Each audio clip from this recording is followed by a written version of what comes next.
نحمدہ و نصلی علی رسول الکریم۔ قرأت مختلف نمازوں میں۔ رسول اللہ صلی اللہ علیہ وسلم نماز میں سورہ فاتحہ کے بعد کوئی سورت میں لا کر پڑھتے اور صبح کی نماز میں قرأت کو 60 آیتوں سے 100 تک دراز کرتے۔ کبھی سورہ کاف پڑھتے اور کبھی سورہ روم پڑھتے اور کبھی قرأت میں تخفیف کرتے اور سفر میں موعظتین پڑھتے، اور جمعہ کے دن فجر میں الف لام میم تنزیل السجدہ پہلی رکعت میں اور هل اتی علی الانسان دوسری رکعت میں پڑھتے، اور نماز جمعہ میں سورہ منافقون اور کبھی سبح اسم ربک الاعلی یا سورہ غاشیہ پڑھتے۔ خلاصہ یہ کہ حضور اکرم صلی اللہ علیہ وسلم نماز میں باعتبار مصلحت و حکمت جو بھی وقت اقتضا ہوتا طویل یا کثیر صورتوں میں سے جو چاہتے پڑھتے، جیسا کہ حضرت عمر رضی اللہ عنہ کے حدیث میں آیا ہے اور جو کہ مشہور و معمول ہے اور جس پر اکثر فقہا کا عمل ہے کہ فجر و ظہر میں طوال مفصل پڑھتے اور عصر و عشاء میں اوساط مفصل اور مغرب میں قصار مفصل پڑھتے۔ تشریح: مفصل قرآن مجید کی آخری منزل کی صورتوں کو کہا جاتا ہے، یعنی سورۃ الحجرات سے آخر قرآن تک یہ جو منزل ہے اس کو مفصل کہا جاتا ہے۔ پھر اس کے بھی 3 حصے کیے گئے ہیں، سورہ حجرات سے سورہ بروج تک۔ اس حصے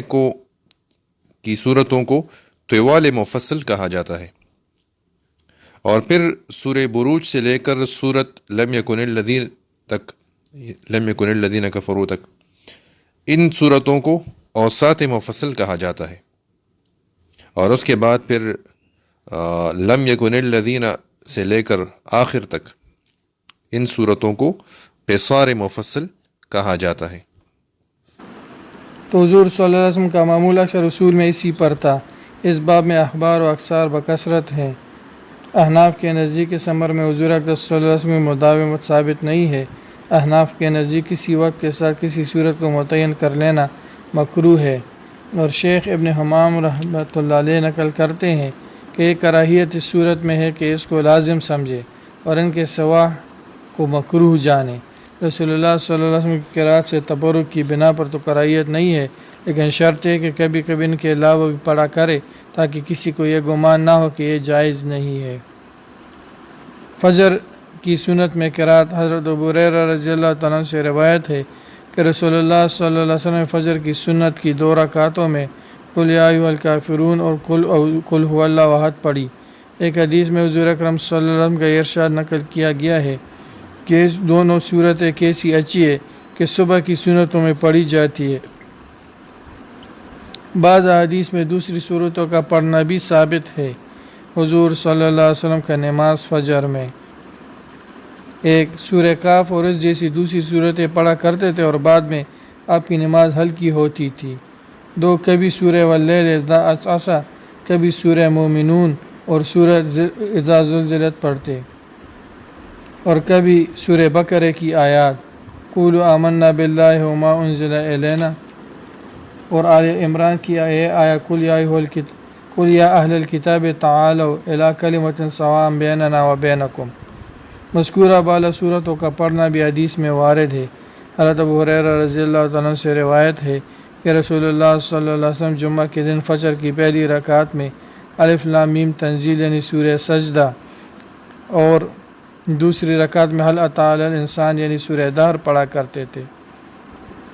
ظہر و عصر حضرت جابر بن سمرہ رضی اللہ عنہ سے روایت ہے کہ رسول اللہ صلی اللہ علیہ وسلم ظہر کی نماز میں واللیل اذا یغشی پڑھتے تھے، اور ایک روایت میں ہے کہ سورہ سبح اسم ربک الاعلی پڑھتے تھے، اور عصر کی نماز میں بھی قریب اتنی ہی بڑی صورت پڑھتے تھے، اور صبح کی نماز میں سے کچھ طویل۔ حضرت ابو قتادہ رضی اللہ عنہ سے روایت ہے کہ رسول اللہ صلی اللہ علیہ وسلم نماز ظہر کی پہلی 2 رکعتوں میں سورہ فاتحہ اور اس کے بعد کی ایک صورت پڑھتے تھے، اور آخر کی 2 رکعتوں میں صرف سورہ فاتحہ پڑھتے، اور کبھی کبھی سری نماز میں بھی ہماری تعلیم کی غرض سے 1 آدھ آیت آپ اتنی آواز سے پڑھتے تھے کہ ہم سن لیتے تھے۔ آپ پہلی رکعت میں طویل قرأت فرماتے تھے اور دوسری رکعت میں اتنی طویل نہیں فرماتے تھے، اور اسی طرح عصر میں اور اسی طرح فجر میں آپ کا معمول تھا۔ سنت ظہر، حضرت علی رضی اللہ عنہ ظہر سے قبل 4 رکعت پڑھتے تھے اور یہ فرمایا کرتے تھے کہ حضور اکرم صلی اللہ علیہ وسلم بھی ان 4 رکعتوں کو پڑھتے تھے اور ان میں طویل قرات فرماتے تھے۔ امام غزالی نے احیاء العلوم میں لکھا ہے کہ ان 4 رکعتوں میں بھی یہ ہے کہ سورہ بقرہ پڑھے، اور ورنہ کوئی ایسی صورت جو 100 آیات سے زیادہ ہو کہ رسول اللہ صلی اللہ علیہ وسلم کا اتباع طویل قرات میں ہو جائے۔ نماز عشاء، حضرت برا رضی اللہ تعالیٰ عنہ فرماتے ہیں کہ رسول اللہ صلی اللہ علیہ وسلم کو عشاء کی نماز میں سورہ والتین والزیتون پڑھتے سنا، اور میں نے آپ سے زیادہ اچھی آواز والا کسی کو نہیں سنا۔ حضور نبی کریم صلی اللہ علیہ وسلم نے حضرت معاذ رضی اللہ تعالیٰ عنہ کو تعلیم فرمایا کہ عشاء کی نماز میں سورہ والشمس والضحیٰ اور سورہ والضحیٰ، سورہ واللیل اور سبح اسم ربک الاعلیٰ پڑھا کرو۔ جمعہ اور عیدین کی نماز میں قرات، حضرت نعمان بن بشیر رضی اللہ تعالیٰ عنہ سے روایت ہے کہ رسول اللہ صلی اللہ علیہ وسلم عیدین اور جمعہ کی نماز میں سبح اسم ربک الاعلیٰ اور هل اتی حدیث الغاشیہ پڑھا کرتے تھے، اور اگر عید اور جمعہ دونوں ایک دن جمع ہو جاتے تو آپ دونوں نمازوں میں یہی 2 صورتیں پڑھتے۔ دوسرے حدیث میں کاف والقرآن المجید اور اقترب الساعۃ پڑھنا بھی منقول ہے۔ سورت کا تعین،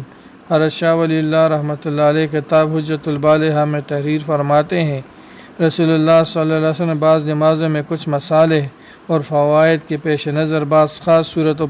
صورتیں پڑھنا پسند فرمائی، لیکن قطعی طور پر نہ ان کا تعین کیا اور نہ دوسروں کو تاکید فرمائی کہ وہ ایسا ہی کرے۔ پس اس بارے میں اگر کوئی آپ کا اتباع کرے اور ان نمازوں میں وہی صورت اکثر و بیشتر پڑھے تو اچھا ہے، اور جو ایسا نہ کرے تو اس کے لیے بھی کوئی مذائق اور حرج نہیں۔ نبی کریم صلی اللہ علیہ وسلم جمعہ اور عیدین کے علاوہ دوسری تمام نمازوں میں صورت معین کر کے پڑھا کرتے تھے۔ فرض نمازوں میں چھوٹی بڑی صورتوں میں کوئی ایسی صورت نہیں ہے جو آپ نے نہ پڑھی ہو، اور نوافل میں ایک رکعت میں 2 صورتیں بھی آپ پڑھ لیتے تھے، لیکن فرض میں نہیں۔ معمولاً آپ کی پہلی رکعت دوسری رکعت سے بڑی ہوا کرتی تھی۔ قرات ختم کرنے کے بعد دم لیتے، پھر تکبیر کہتے اور رکوع میں چلے جاتے۔ حضرت سلمان بن یسار رضی اللہ تعالیٰ رحمۃ اللہ علیہ تابعی حضرت ابو ہریرہ رضی اللہ تعالیٰ عنہ سے روایت کرتے ہیں کہ انہوں نے اپنے زمانے کے ایک امام کی طرف اشارہ کرتے فرمایا، میں نے کسی شخص کے پیچھے ایسی نماز نہیں پڑھی جو رسول اللہ صلی اللہ علیہ وسلم کی نماز سے زیادہ مشابہ ہو بنسبت فلاں امام کے۔ حضرت سلمان بن یسار رحمۃ اللہ علیہ کہتے ہیں کہ ان صاحب کے پیچھے میں نے بھی نماز پڑھی ہے۔ ان کا معمول یہ تھا کہ ظہر کی 2 رکعتیں لمبی پڑھتے تھے اور آخری 2 رکعتیں ہلکی پڑھتے تھے، اور عصر ہلکی ہی پڑھتے تھے، اور مغرب میں قصار مفصل اور عشاء میں اوساط مفصل پڑھتے تھے، یا فجر کی نماز میں طوال مفصل پڑھا کرتے تھے۔ مفصل قرآن مجید کی آخری منزل کی صورتوں کو کہا جاتا ہے، یعنی سورہ حجرات سے آخر قرآن تک، پھر اس کے بعد 3 حصے کیے گئے ہیں، اور حجرات سے لے کر سورہ بروج تک کی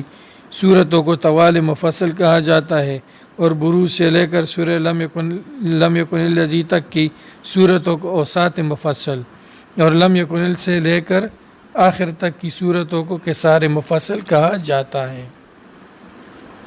اگر نماز کی پہلی رکعت میں کسی صورت کا کچھ حصہ پڑھے اور دوسری رکعت میں صورت کا باقی حصہ پڑھے تو بلا کراہیت درست ہے، اور اسی طرح اگر اول رکعت میں کسی صورت کا درمیانی حصہ یا ابتدائی حصہ پڑھے، پھر دوسری رکعت میں کسی دوسری صورت کا درمیانی یا ابتدائی حصہ پڑھے، یا کوئی پوری چھوٹی صورت پڑھے تو بلا کراہیت درست ہے، مگر اس کی عادت ڈالنا خلاف اولا ہے۔ بہتر یہ ہے کہ ہر رکعت میں مستقل صورت پڑھے۔ سنت مؤکدہ، ام المومنین حضرت ام حبیبہ رضی اللہ تعالیٰ عنہ سے روایت ہے کہ رسول اللہ صلی اللہ علیہ وسلم فرمایا کہ جو شخص رات دن میں 12 رکعتیں علاوہ فرض نمازوں کے پڑھے، اس کے لیے جنت میں ایک گھر تیار کیا جائے گا۔ ان 12 رکعتوں کی تفصیل یہ ہے: 4 ظہر سے پہلے اور 2 ظہر کے بعد، اور 2 مغرب کے بعد، اور 2 عشاء کے بعد، اور 2 فجر سے پہلے۔ سنت فجر، حضرت عائشہ صدیقہ رضی اللہ تعالیٰ عنہ سے روایت ہے کہ رسول اللہ صلی اللہ علیہ وسلم فرمایا، فجر کی 2 رکعت سنت دنیا و ما فیہا سے بہتر ہے۔ حضرت ابو ہریرہ رضی اللہ تعالیٰ عنہ سے روایت ہے کہ رسول اللہ صلی اللہ علیہ وسلم نے ارشاد فرمایا جس نے فجر کی سنتیں نہ پڑھی ہو اس کو چاہیے کہ وہ سورج نکلنے کے بعد ان کو پڑھے۔ سنت ظہر، ام المومنین حضرت عائشہ صدیقہ رضی اللہ تعالیٰ عنہ سے روایت ہے کہ رسول اللہ صلی اللہ علیہ وسلم کا معمول تھا کہ ظہر سے پہلے 4 رکعتیں جب آپ نے نہیں پڑھی ہوتی تھی تو آپ ان کو ظہر سے فارغ ہونے کے بعد پڑھتے تھے۔ سنت مغرب و عشاء، 2 رکعت سنت مغرب کے فرض کے بعد اور 2 رکعت سنت عشاء کے فرض کے بعد آپ نے کبھی ترک نہیں فرمائی۔ یہ سنت فرض سے فارغ ہوتے ہی مختصر دعا کے فوراً بعد متصل پڑھی جاتی ہے۔ وتر، نماز واجب، حضرت خارجہ بن حذیفہ رضی اللہ تعالیٰ عنہ سے روایت ہے کہ رسول اللہ صلی اللہ علیہ وسلم نے فرمایا کہ اللہ تعالیٰ نے ایک اور نماز تمہیں مزید عطا فرمائی ہے، وہ تمہارے لیے سرخ اونٹوں سے بھی بہتر ہے جن کو تم دنیا کی عزیز ترین دولت سمجھتے ہو، وہ نماز وتر ہے۔ اللہ تعالیٰ نے اس کو تمہارے لیے نماز عشاء کے بعد سے طلوع صبح تک مقرر کیا ہے، یعنی وہ اس وسیع وقت کے ہر حصہ میں پڑھی جا سکتی ہے۔ حضرت جابر رضی اللہ تعالیٰ سے روایت ہے کہ رسول اللہ صلی اللہ علیہ وسلم نے فرمایا جس کو یہ اندیشہ ہو کہ آخری رات میں وہ نہ اٹھ سکے گا یعنی سوتا رہ جائے گا تو اس کو چاہیے کہ رات کے شروع ہی میں یعنی عشاء کے ساتھ ہی وتر پڑھ لے، اور جس کو اس کی پوری امید ہو کہ وہ تہجد کے آخر شب میں اٹھ جائے گا تو اس کو چاہیے کہ وہ آخر شب ہی میں یعنی تہجد کے بعد وتر پڑھے، اس لیے کہ اس وقت کی نماز میں ملائکہ رحمت حاضر ہوتے ہیں اور وہ وقت بڑی فضیلت کا ہے۔ حضرت ابو سعید رضی اللہ تعالیٰ سے روایت ہے کہ رسول اللہ صلی اللہ علیہ وسلم نے ارشاد فرمایا کہ جو شخص وتر سے سوتا رہ جائے یعنی نیند کی وجہ سے اس کی نماز وتر قضا ہو جائے یا بھول جائے تو جب یاد آئے یا جب وہ جاگے تو اسی وقت پڑھ لے۔ حضور نبی اکرم صلی اللہ علیہ وسلم کا معمول اکثر اوقات یہ تھا کہ آپ وتر کو آخری شب میں طلوع صبح صادق سے پہلے ادا فرماتے اور بعض اوقات اول شب یا درمیان میں ادا فرماتے اور اس کے بعد تہجد کے لیے اٹھتے تو وتر کا اعادہ نہ فرماتے۔ ترمذی میں حدیث فرمایا لا وتران فی لیلۃ، ایک رات میں 2 وتر نہیں ہے۔ شیخ ابن حمام شرح ہدایہ فرماتے ہیں کہ جس نے اول شب میں وتر پڑھ لیا اب اگر وہ تہجد کے لیے اٹھے تو وتر کا اعادہ نہ کرے۔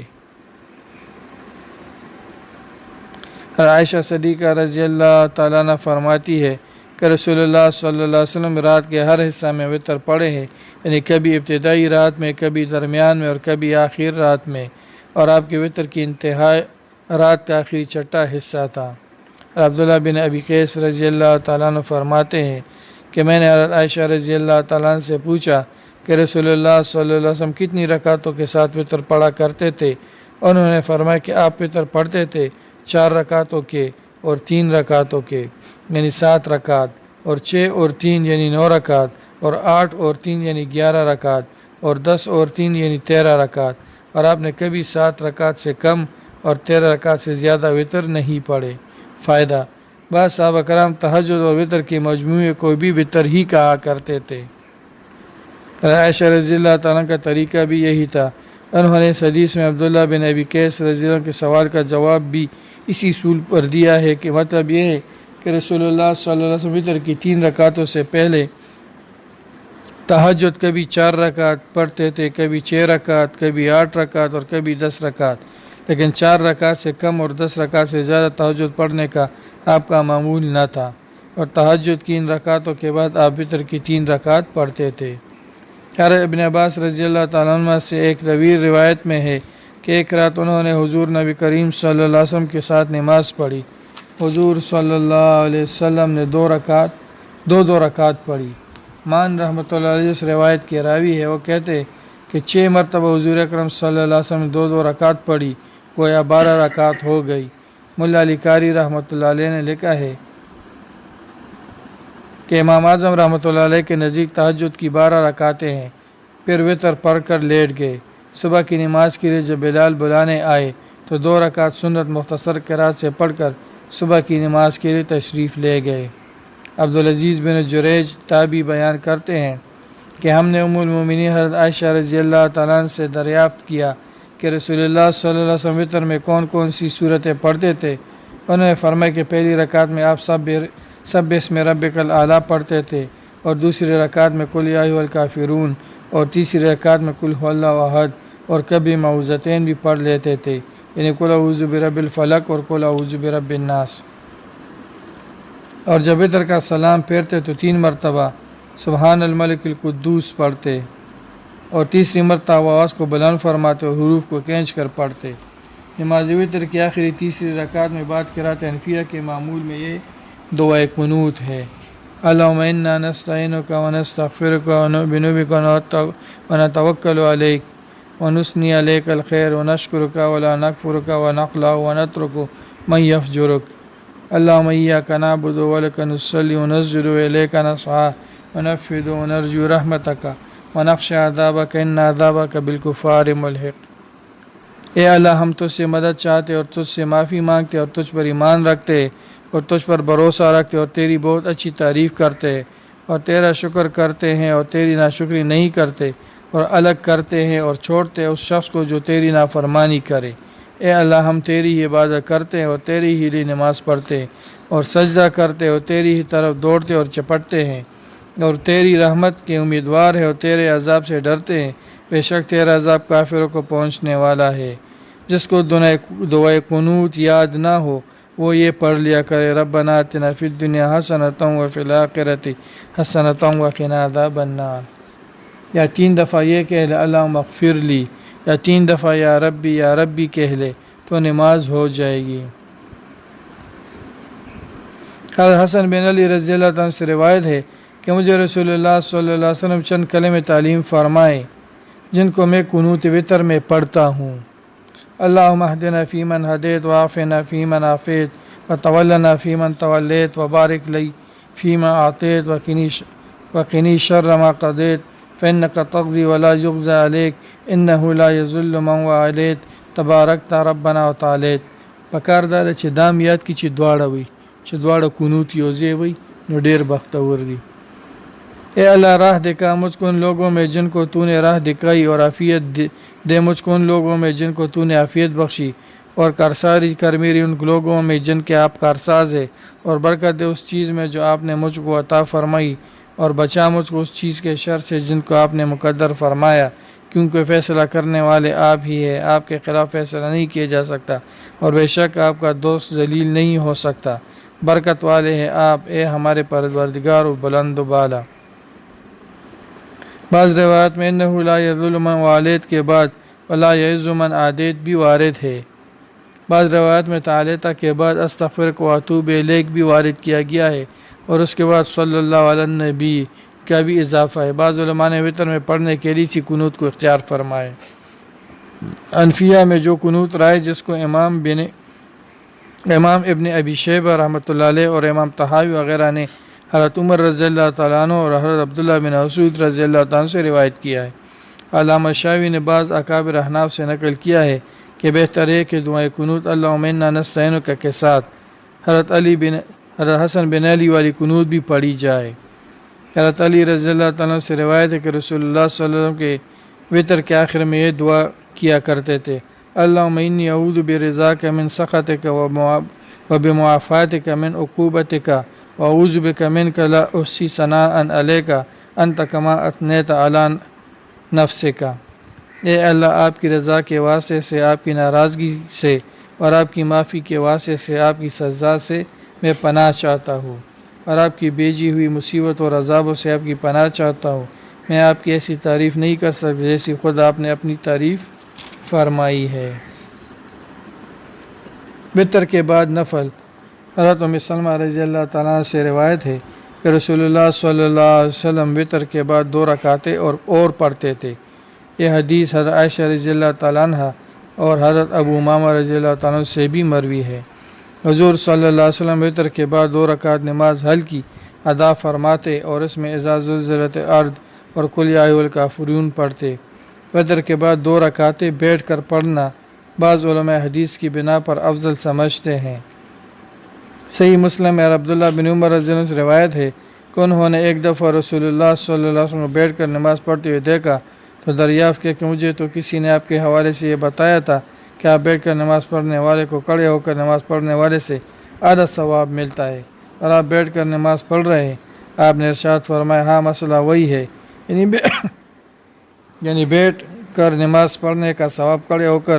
پڑھنے کے مقابلہ میں آدھا ہوتا ہے، لیکن میں اس معاملے میں تمہاری طرح نہیں ہوں، میرے ساتھ اللہ تعالیٰ کا معاملہ جداگانہ ہے، یعنی مجھے بیٹھ کر پڑھنے کا ثواب بھی پورا ملتا ہے۔ چنانچہ اکثر علماء اس کے قائل ہے کہ اصول اور قاعدہ یہی کہ بیٹھ کر پڑھنے کا ثواب کھڑے ہو کر پڑھنے کے مقابلے میں آدھا ہوگا۔ قیام اللیل یا تہجد،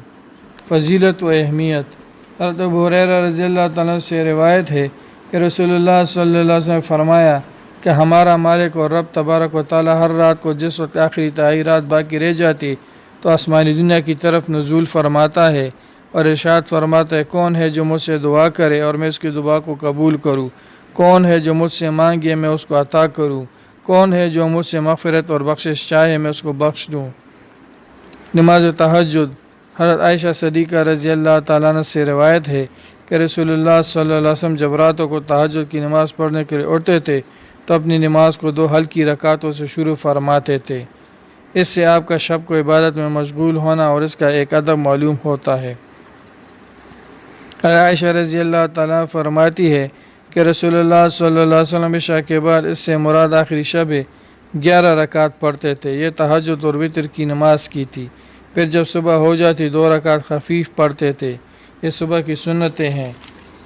اور اس سے معلوم ہوا کہ تہجد کی رکعتیں طویل ہوتی تھی۔ پھر ذرا راحت لینے کے لیے اپنے داہنے کروڑ پر لیٹ رہتے تھے، یہاں تک کہ مؤذن آ کر نماز کی اطلاع دیتے تھے۔ حضرت عریب بن حمید رضی اللہ تعالیٰ فرماتے ہیں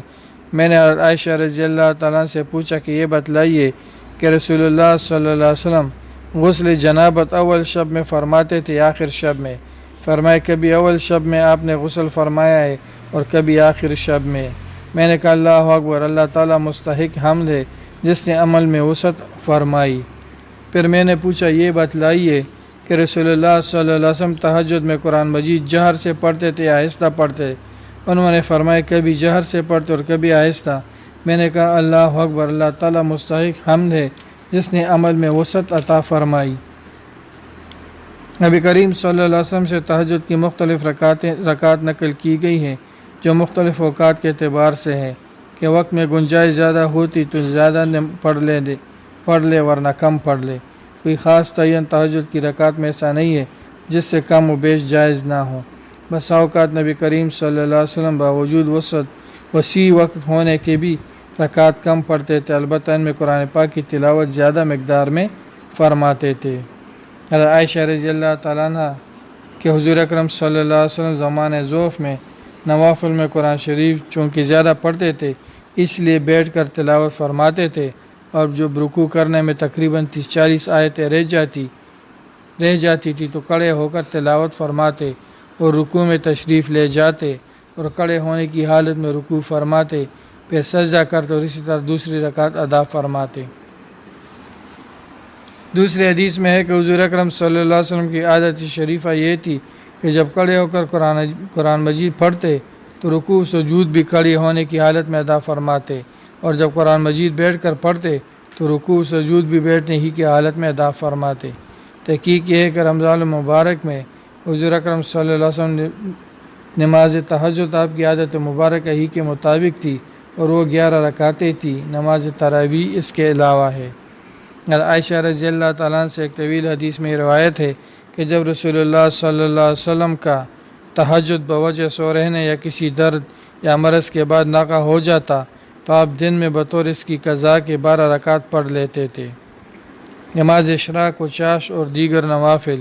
حضرت علی رضی اللہ تعالیٰ نے فرمایا کہ صبح کے وقت جب آفتاب آسمان پر اتنا اونچا چڑھ جاتا جتنا اوپر عصر کی نماز کے وقت ہوتا ہے، اس وقت حضور اکرم صلی اللہ علیہ وسلم 2 رکعت نماز اشراق پڑھتے تھے، اور جب مشرق کی طرف اس قدر اونچا ہو جاتا جس قدر ظہر کی نماز کے وقت مغرب کی طرف ہوتا ہے تو اس وقت 4 رکعت چاش کی نماز پڑھتے تھے۔ اشراق حدیث شریف میں ہے کہ رسول اللہ صلی اللہ علیہ وسلم نے ارشاد فرمایا کہ جس شخص نے فجر کی نماز جماعت کے ساتھ ادا کی اور پھر سورج نکلنے تک وہیں بیٹھا رہا اور اللہ کا ذکر کرتا رہا، پھر 2 رکعت اشراق کی پڑھی، پھر مسجد سے واپس آئے تو اس کو 1 حج اور 1 عمرہ کی مانند اجر ملے گا۔ پورے حج اور عمرہ کا، پورے حج اور عمرہ کا، پورے حج اور عمرہ کا۔ نماز چاشت، اکثر علماء فرماتے ہیں کہ چاشت کی نماز مستحب ہے، اسے کبھی پڑھ لیا جائے اور کبھی چھوڑ دیا جائے۔ حضور اکرم صلی اللہ علیہ وسلم کی عادت کریمہ اکثر نوافل و تطوعات میں ایسی ہی تھی، یعنی کبھی پڑھتے اور کبھی چھوڑ دیتے۔ اکثر صحابہ و تابعین کا اسی طرح عمل تھا۔ نماز چاشت کی تعداد اکثر علماء مختلف بیان کرتے ہیں، کم از کم 2 رکعت اور زیادہ سے زیادہ 8 رکعت۔ حضور اکرم صلی اللہ علیہ وسلم سے اسی قدر نقل کی گئی ہے۔ اس نماز کی قرات میں مشائخ کے اوراد میں سورہ والشمس، سورہ والضحیٰ، سورہ واللیل اور سورہ علم نشرہ مرقوم ہے، اور نماز سے فارغ ہونے کے بعد یہ دعا پڑھے 100 مرتبہ پڑھنا بھی معصور ہے۔ اللہم اغفر لی وارحمنی وتب علی انک انت التواب الغفور۔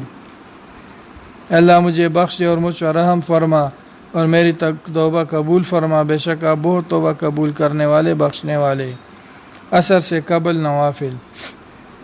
اور عبداللہ بن عمر رضی اللہ تعالیٰ عنہ سے روایت ہے کہ رسول اللہ صلی اللہ علیہ وسلم نے ارشاد فرمایا کہ اللہ تعالیٰ کی رحمت اس بندے پر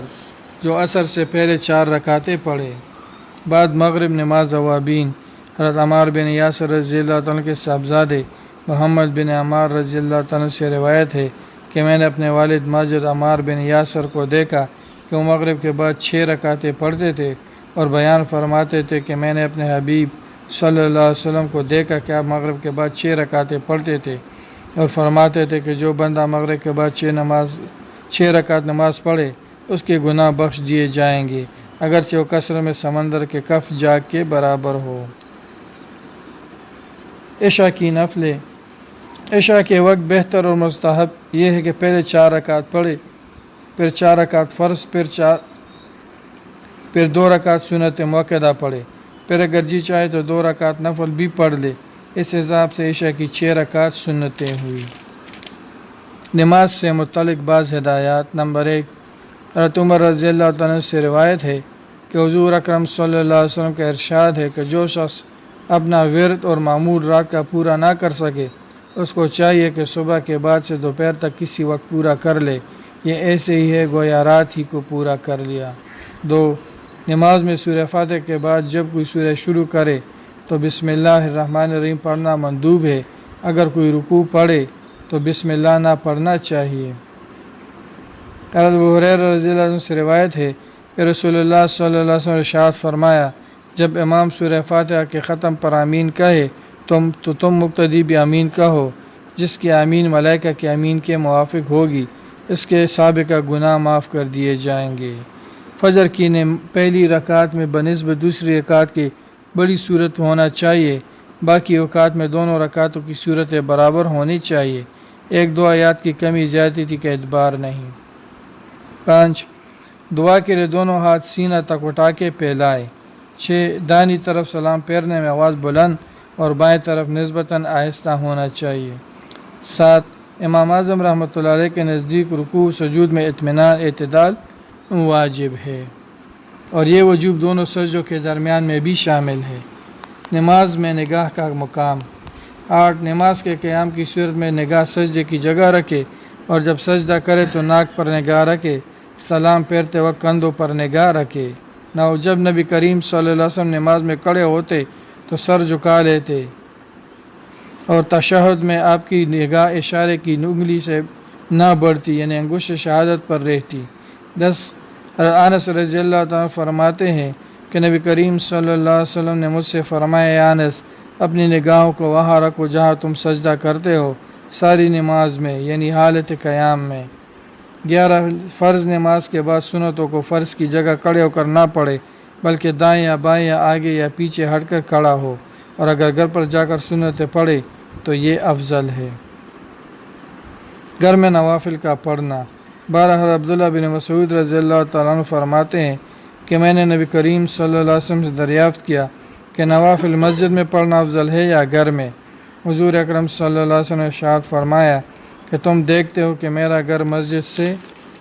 کتنا قریب ہے، جس کی وجہ سے مسجد کے آنے میں کسی قسم کی دقت یا رکاوٹ نہیں ہوتی، لیکن اس کے باوجود فرائض کے علاوہ مجھے اپنے گھر میں نماز پڑھنا بنسبت مسجد کے زیادہ پسند ہے۔ 13، رسول اللہ صلی اللہ علیہ وسلم نے فرمایا کہ اپنے گھروں میں کچھ نماز نوافل وغیرہ پڑھا کرو اور گھروں کو قبرستان نہ بنا لو کہ جس طرح قبروں پر نماز نہیں پڑھی جاتی تو گھروں میں بھی نماز نہ پڑھو۔ عورتوں کی نماز، حضرت ابن عمر رضی اللہ عنہ فرماتے ہیں کہ رسول اللہ صلی اللہ علیہ وسلم نے ارشاد فرمایا کہ عورت کی نماز گھر کے اندر دالان میں بہتر ہے صحن کی نماز سے، اور عورت کی نماز کوٹڑی میں بہتر ہے کھلے ہوئے مکان سے۔ 15 عمر بن شعیب رضی اللہ تعالیٰ اپنے والد سے اور ان کے والد اپنے دادا سے روایت کرتے ہیں کہ رسول اللہ صلی اللہ علیہ وسلم نے فرمایا کہ اپنی اولاد کو نماز کی تاکید کرو جب وہ 7 برس کے ہوں، اور جب وہ 10 برس کے ہوں اور نماز نہ پڑھے تو ان کو مار کر نماز پڑھاؤ۔ نمازی کے آگے سے نکلنا۔ 16 حضرت ابو ہریرہ رضی اللہ تعالیٰ سے روایت ہے کہ رسول اللہ صلی اللہ علیہ وسلم نے ارشاد فرمایا کہ تم میں سے اگر کسی کو یہ معلوم ہو جائے کہ اپنے کسی مسلمان بھائی کے سامنے سے گزرنا جبکہ وہ نماز پڑھ رہا ہو کس قدر گناہ رکھتا ہے تو وہ اپنا 100 برس کھڑا رہنا نمازی کے سامنے سے گزرنے سے زیادہ بہتر خیال کرے گا۔ مرد و عورت کے طریقہ نماز میں فرق۔ عورتوں کی نماز کا طریقہ بھی وہی ہے جو مردوں کا ہے، صرف چند چیزوں میں فرق ہے جو درجہ ذیل ہے۔ نمبر 1، تکبیر تحریمہ کے وقت مردوں کو چادر وغیرہ سے ہاتھ نکال کر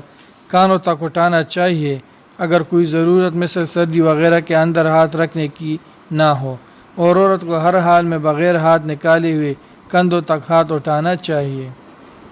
2، بعد تکبیر تحریمہ کے مردوں کو ناف کے نیچے ہاتھ باندھنے چاہیے اور عورتوں کو سینہ پر۔ 3، مردوں کو چھوٹی انگلی اور انگوٹھا بنا کر بائیں کلائی کو پکڑنا چاہیے اور اپنی 3 انگلیاں بائیں کلائی پر بچھانا چاہیے، اور عورتوں کو دائیں ہتھیلی بائیں ہتھیلی کے پرش پر رکھ دینا چاہیے، ہلکا بنانا اور بائیں کلائی کو پکڑنا نہ چاہیے۔ 4، مردوں کو رکوع میں اچھی طرح جھک کر جانا چاہیے کہ سر، سرین اور پشت برابر ہو جائے، اور عورتوں کو اس قدر نہ جھکنا چاہیے بلکہ صرف اس قدر کہ جس میں ان کے ہاتھ گھٹنوں تک پہنچ جائے۔ مردوں کو رکوع میں انگلیاں کشادہ کر کے گھٹنوں پر رکھنا چاہیے،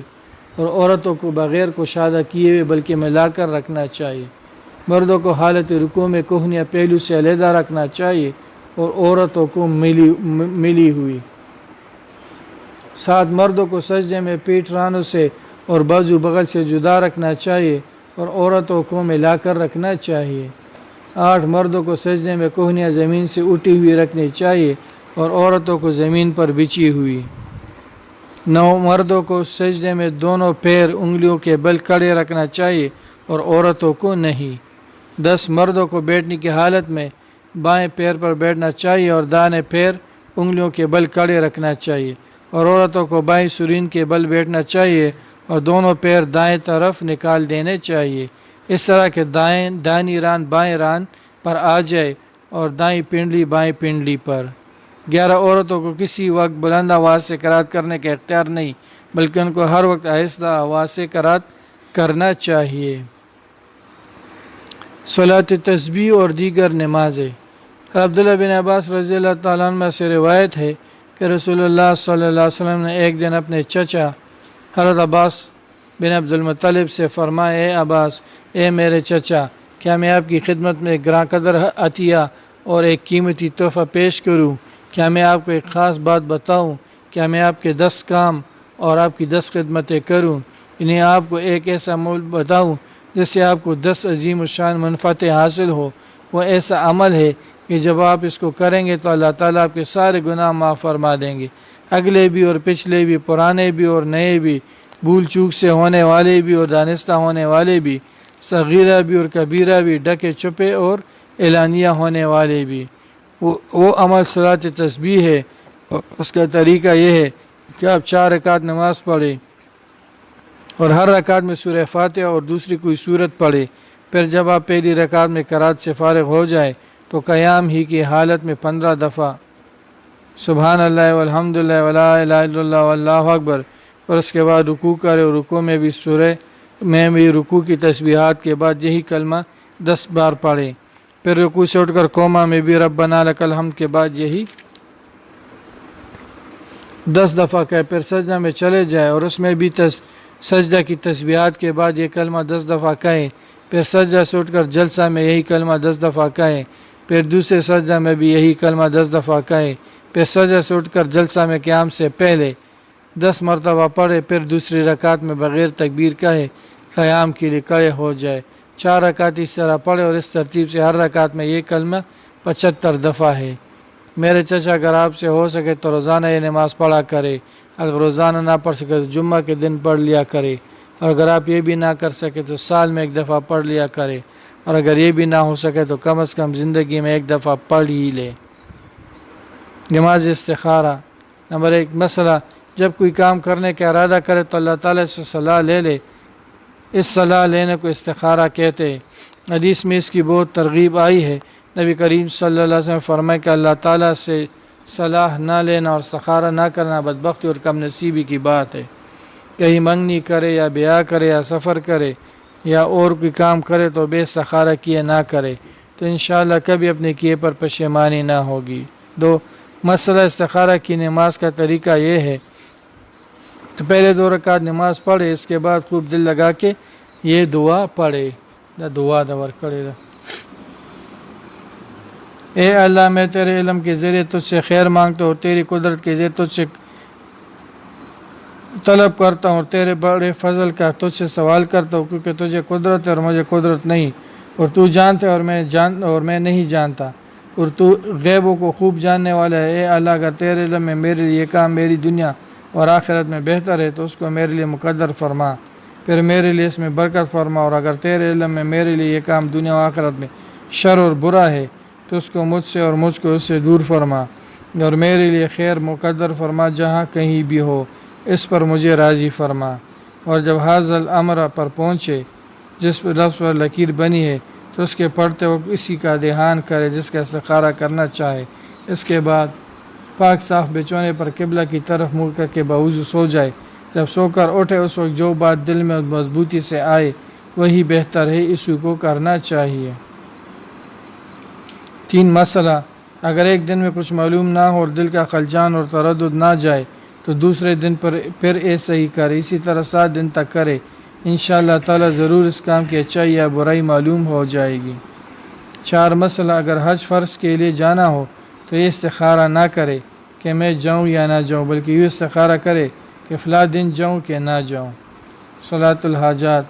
عبداللہ بن ابی اوفی رضی اللہ عنہ سے روایت ہے کہ رسول اللہ صلی اللہ علیہ وسلم نے فرمایا، جس شخص کو کوئی حاجت اور ضرورت ہو اللہ تعالیٰ سے متعلق یا کسی آدمی سے متعلق، خواہ وہ حاجت ایسی ہو جس کا تعلق براہ راست اللہ تعالیٰ سے ہی ہو، غیر صورت کو چاہیے کہ وضو کرے اور خوب اچھی طرح وضو کرے، اس کے بعد 2 رکعت نماز پڑھے، اس کے بعد اللہ تعالیٰ کی کچھ حمد و ثنا کرے اور اس کے بعد نبی کریم صلی اللہ علیہ وسلم پر درود پڑھے، پھر اللہ تعالیٰ کے حضور میں اس طرح عرض کرے، لا الہ الا اللہ الحلیم الکریم، سبحان اللہ رب العرش العظیم، الحمد للہ رب العالمین، اسألک موجبات رحمتک وعزائم مغفرتک وغنیمت من کل بر والسلامت من کل اثم، لا تدع لی ذنبا الا غفرتہ ولا ہما الا فرجتہ ولا حاجتا ہی لک رضا الا قضیتہا یا ارحم الراحمین۔ اللہ کے سوا کوئی معبود نہیں ہے جو حلیم و کریم ہے، اللہ پاک ہے جو عرش عظیم کا رب ہے اور سب تعریف اللہ کے لیے ہے۔ اے اللہ میں تو سے تیری رحمت کی واجب کرنے والی چیز کا اور ان چیزوں کا سوال کرتا ہوں جو تیری مغفرت کو ضروری کر دے، اور بلائی میں اپنا حصہ اور ہر گناہ سے سلامتی چاہتا ہوں۔ اے ارحم الراحمین، میرا کوئی گناہ بخشے بغیر اور کوئی رنج دور کیے بغیر اور کوئی حاجت جو تجھے پسند ہو پوری کیے بغیر نہ چھوڑ۔ حضرت حذیفہ رضی اللہ عنہ سے روایت ہے کہ رسول اللہ صلی اللہ علیہ وسلم کا مستقل معمول تھا اور دستور تھا کہ جب کوئی فکر آپ کو لاحق ہوتی اور کوئی اہم معاملہ پیش آتا تو آپ نماز میں مشغول ہو جاتے۔ نماز کسوف، حضرت ابو موسیٰ اشعری رضی اللہ عنہ سے روایت ہے کہ ایک دن سورج گرہن میں آ گیا تو رسول اللہ صلی اللہ علیہ وسلم نے ایسے خوفزدہ اور گھبرائے ہوئے اٹھے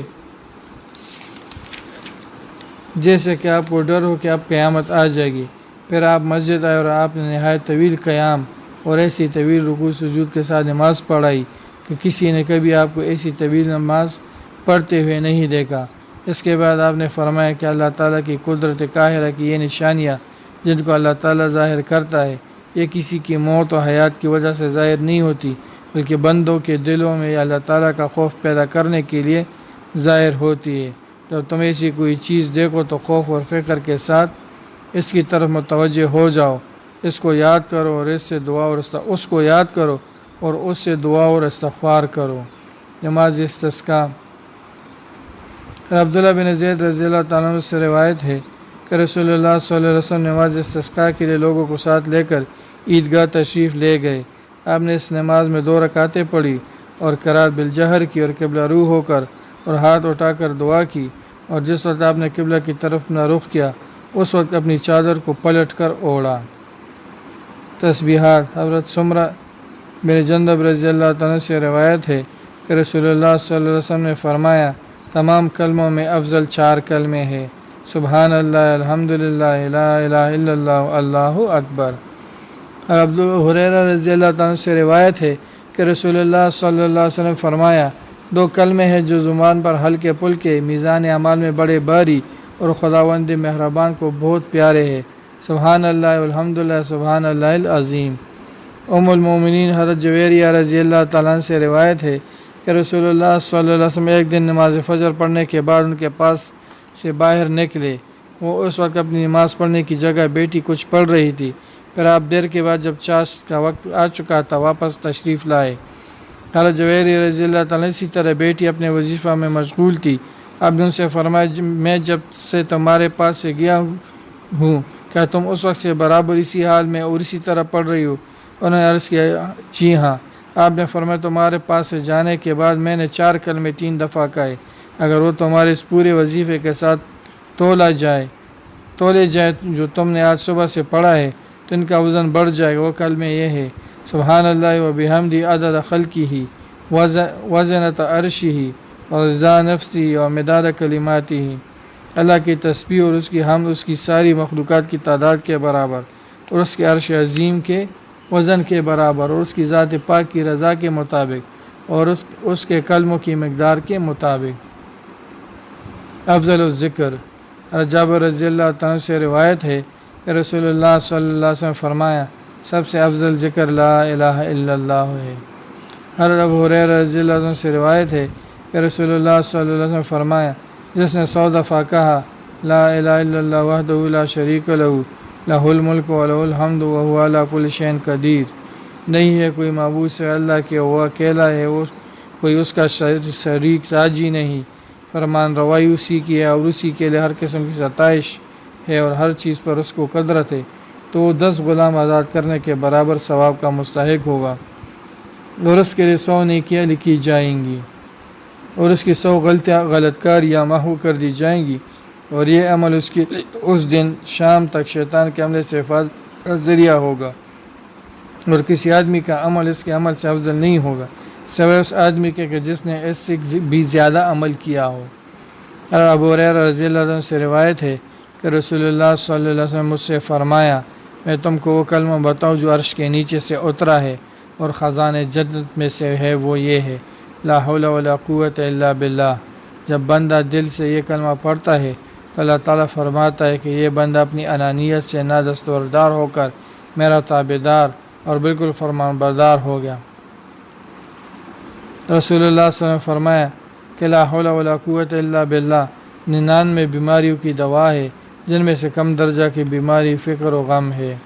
حضرت ابو ہریرہ رضی اللہ عنہ فرماتے ہیں کہ رسول اللہ صلی اللہ علیہ وسلم فرمایا جو بندہ ہر نماز کے بعد سبحان اللہ 33 بار، الحمدللہ 33 بار، اللہ اکبر 33 بار، لا الہ الا اللہ وحدہ لا شریک لہ لہ الملک و لہ الحمد وہو علی کل شیء قدیر پڑھے تو اس کے لیے اجر عظیم کا وعدہ ہے۔ اور صحیح مسلم کی دوسری حدیث میں ہے کہ جو شخص یہ تسبیحات پڑھتا ہے اس کے گناہ بخش دیے جاتے ہیں گرچہ وہ اتنے زیادہ ہو جیسے سمندر کی موجوں کی جاگ۔ رسول کریم صلی اللہ علیہ وسلم فرمایا کہ جس شخص کو رات کی بیداری مشکل نظر آئے اور اللہ تعالیٰ کی راہ میں مال خرچ کرنے سے اس کی طبیعت میں بخل اور تنگی ہو اور اللہ تعالیٰ کی راہ میں جہاد کرنے کی ہمت نہ ہو تو اس کو چاہیے کہ کثرت کے ساتھ سبحان اللہ و بحمدہ پڑھا کرے کیونکہ وہ اللہ تعالیٰ کے نزدیک سونے کا ایک پہاڑ فی سبیل اللہ خرچ کرنے سے بھی زیادہ محبوب ہے۔ ایک حدیث شریف میں آیا ہے کہ رسول اللہ صلی اللہ علیہ وسلم عورتوں کو خطاب کر کے فرمایا، تم تسبیح سبحان اللہ، تقدیس سبحان اللہ الملک القدوس ملک القدوس اور تحلیل لا الہ الا اللہ کو اپنے اوپر لازم کر لو اور کبھی ان سے غفلت نہ کرو، ورنہ تم اللہ تعالیٰ کی رحمت سے فراموش محروم کر دی جاؤ گی۔ اسم اعظم اسماء بنت یزید سے روایت ہے کہ رسول اللہ صلی اللہ علیہ وسلم نے ارشاد فرمایا، اسم اعظم ان دو آیتوں میں موجود ہے۔ نمبر 1، وَإِلَٰهُكُمْ إِلَٰهٌ وَاحِدٌ لَا إِلَٰهَ إِلَّا هُوَ الرَّحْمَٰنُ الرَّحِيمُ، اور دوسری آل عمران کی ابتدائی آیت الف لام میم اللہ لا الہ الا هو الحی القیوم۔ مختلف حدیث میں حسب ذیل کلمات کے متعلق بتایا گیا ہے کہ یہ اسم اعظم ہے، یا ذو الجلال والاکرام، یا ارحم الراحمین، لا الہ الا اللہ وحدہ لا شریک لہ، لہ الملک و لہ الحمد، لا الہ الا اللہ ولا حول ولا قوت۔ حضرت انس رضی اللہ عنہ سے روایت ہے کہ میں ایک دن رسول اللہ صلی اللہ علیہ وسلم کی خدمت میں حاضر تھا اور ایک بندہ وہاں نماز پڑھ رہا تھا۔ اس نے اپنی دعا میں عرض کیا، اے اللہ میں تجھ سے اپنی حاجت مانگتا ہوں بوسیلے اس کے کہ ساری حمد و ستائش تیری لیے ہی سزاوار ہے، کوئی معبود نہیں تیرے سوا، تو نہایت مہربان اور بڑا محسن ہے، زمین و آسمان کا پیدا کرنے والا ہے، میں تجھ ہی سے مانگتا ہوں اے ذو الجلال والاکرام، اے حی قیوم۔ تو رسول اللہ صلی اللہ علیہ وسلم فرمایا، اس بندے نے اللہ کے اس اسم اعظم کے وسیلہ سے دعا کی ہے کہ اگر اس وسیلہ سے اللہ تعالیٰ سے دعا کی جائے تو قبول فرماتا ہے، اور جب اس کے وسیلہ سے مانگا جائے تو عطا فرماتا ہے۔ ذکر اللہ۔ حضرت ابو ہریرہ رضی اللہ عنہ سے روایت ہے کہ رسول اللہ صلی اللہ علیہ وسلم نے فرمایا، اللہ تعالیٰ کا ارشاد ہے کہ میرا معاملہ بندے کے ساتھ اس کے یقین کے مطابق ہے، اور میں اس کے بالکل ساتھ ہوتا ہوں جب وہ مجھے یاد کرتا ہے، اور اگر وہ اپنے دل میں اس طرح یاد کرے کہ کسی اور کو خبر نہ ہو تو میں بھی اس کو اسی طرح یاد کروں گا، اور اگر وہ دوسرے لوگوں کے سامنے مجھے یاد کرے تو میں ان سے بہتر بندوں کی جماعت میں ان کا ذکر کروں گا، یعنی ملائکہ کی جماعت میں اور ان کے سامنے۔ حضرت ابو سعید خدری رضی اللہ عنہ سے روایت ہے کہ رسول اللہ صلی اللہ علیہ وسلم نے فرمایا، اللہ کے نبی موسیٰ علیہ السلام نے اللہ تعالیٰ کے حضور میں عرض کیا کہ اے میرے رب، مجھ کو وہ کلمہ تعلیم فرما جس کے ذریعے میں تیرا ذکر کروں، یا کہا کہ جس کے ذریعے سے میں تجھے پکاروں، تو اللہ تعالیٰ نے فرمایا، اے موسیٰ، لا الہ الا اللہ کہا کرو۔ انہوں نے عرض کیا، اے میرے رب، یہ کلمہ تو تیرے سارے ہی بندے کہتے، میں تو وہ کلمہ چاہتا ہوں جو آپ خصوصیت سے مجھے ہی بتائے۔ اللہ تعالیٰ نے فرمایا، اے موسیٰ، اگر ساتوں آسمان اور میرے سوا سب کائنات جس سے آسمانوں کی آبادی ہے اور ساتوں زمین ایک پردے میں رکھے تو لا الہ الا اللہ کا وزن ان سب سے زیادہ ہوگا۔ حضرت ابو سعید خدری رضی اللہ عنہ سے روایت ہے کہ رسول اللہ صلی اللہ علیہ وسلم سے سوال کیا گیا کہ بندہ میں سب سے افضل اور قیامت کے دن اللہ کے نزدیک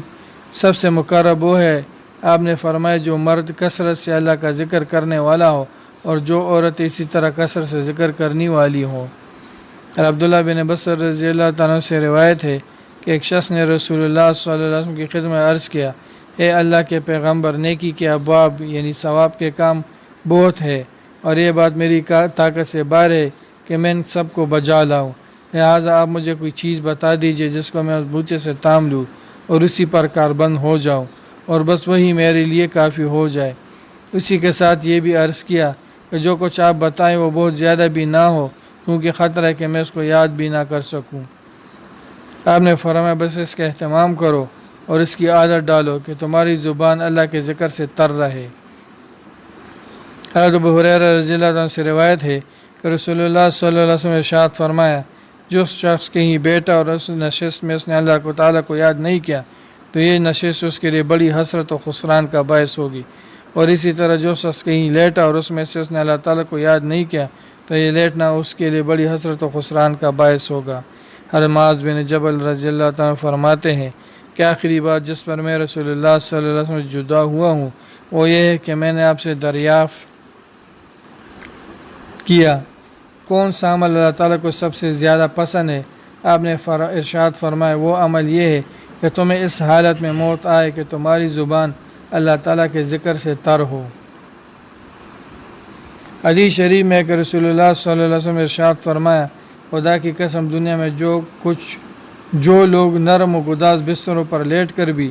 سونے کے بجائے اللہ تعالیٰ کا ذکر کیا کرتے، انہیں اللہ تعالیٰ جنت کے اعلیٰ درجات میں داخل فرمائے گا۔ یعنی کوئی یہ نہ سمجھے کہ جب تک اسباب تعیش نہ چھوڑے ذکر اللہ سے نفع